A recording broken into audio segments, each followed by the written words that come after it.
When presented with the opportunity to undertake an ethnographic analysis of an aspect of Second Life, our group spent some time deliberating on the different groups found within Second Life. We wanted to undertake research that would encourage us to think outside the box and explore an area of online society we were not accustomed to. Finally, we settled on furries and the communities in which they inhabit in Second Life. Anytime you begin an ethnographic study, it is important to begin at the beginning. What better question to begin with than what is a furry? The early beginnings of the furry phenomenon began around 1960 when Japanese cartoons featuring low budgets and college students as voiceover actors began being imported to the United States. These shows portrayed talking animals with human characteristics, lending many to consider these the first instances of anthropomorphic animals in the mainstream.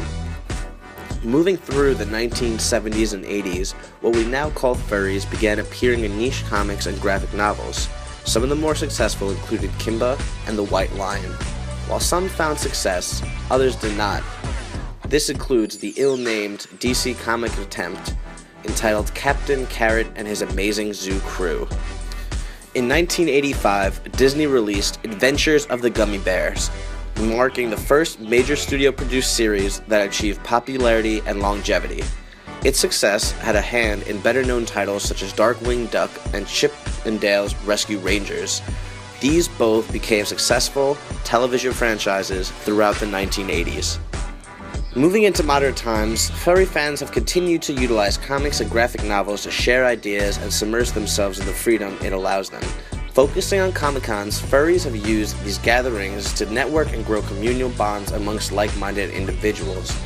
These people have naturally flocked to Second Life due to its creativity and freedom and ease of movement.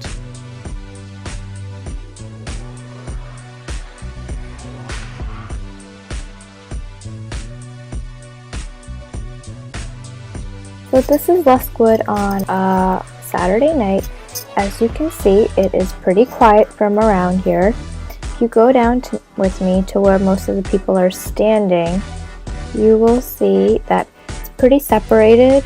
There are many different types of characters here, from deer to moose. There's a rabbit, a skunk, a couple of cats, and the cutest of all is sitting on the right side, a little unicorn looking thing with another creature that I'm not really sure what it is.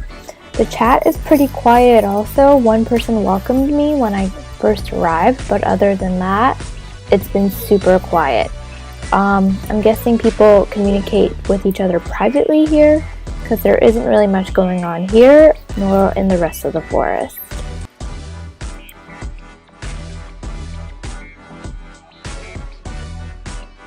This is Serenity Woods on a Saturday night. There is not much going on.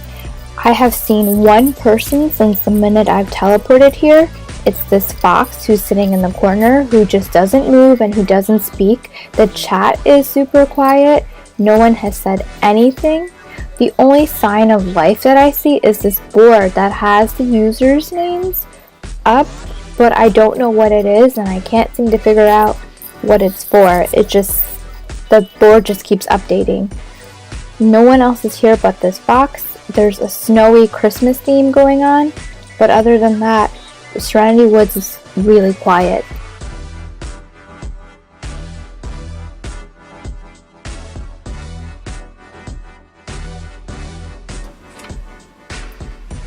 We found the best way to understand furry culture will be to conduct interviews with actual furries on Second Life. The first of these took place in our previously explored map, Serenity Wood. Our interviewee went by the name of Fox Standish, who appeared to be a large fox garbed under a cloak and a brooding mustache. Fox Standish had a rather complex responses to our questions regarding his reasons for becoming a furry. He notes how the furry lifestyle offered him the ability to connect to lessons and events in his real life. He then continues by saying how the art form of furry fandom inspires his creativity, and offers him a way to express himself on Second Life. The Fox exclaims that as a whole, furry fandom on Second Life is as diverse and multifaceted as any other culture in the world today. He urged us to continue our research on the subject, and we thanked him for his time.